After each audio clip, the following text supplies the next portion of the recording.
three things in brief. Acknowledging the research and as outlined by the panel. What I just like to bring in is modus operandi analysis and research. I think it's not coming out very clear, but we're talking change of legislations, we're talking gaps. You'll never experience them unless there's a change of modus operandi by the criminal. And most of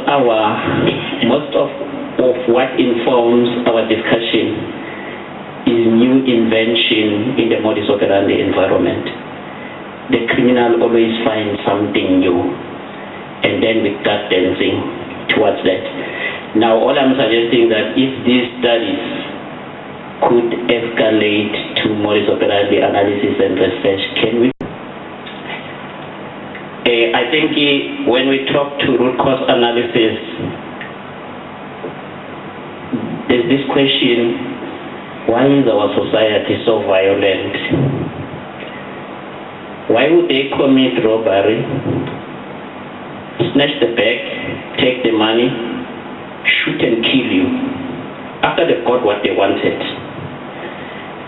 So I think these studies, they also need to confront our societal dynamics and begin to link that to combat it.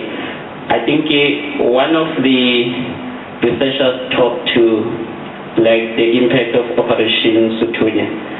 We appreciate that it has been acknowledged, but we want to put it forward.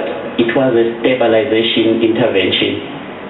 It was supposed to be slow, and you might even find that the crimes that are firearm related, they are secondary crimes to the main crime that the criminal is up to in that particular area environment.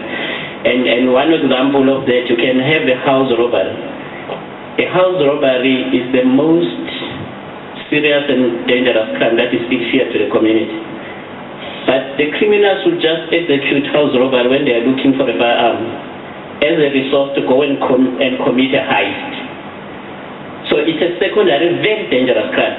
But then if we also do hotspot analysis and further analysis on unpacking those particular crimes, then we may find we are doing it from the police, but we also want to work together with the researchers. Thank you, Chair.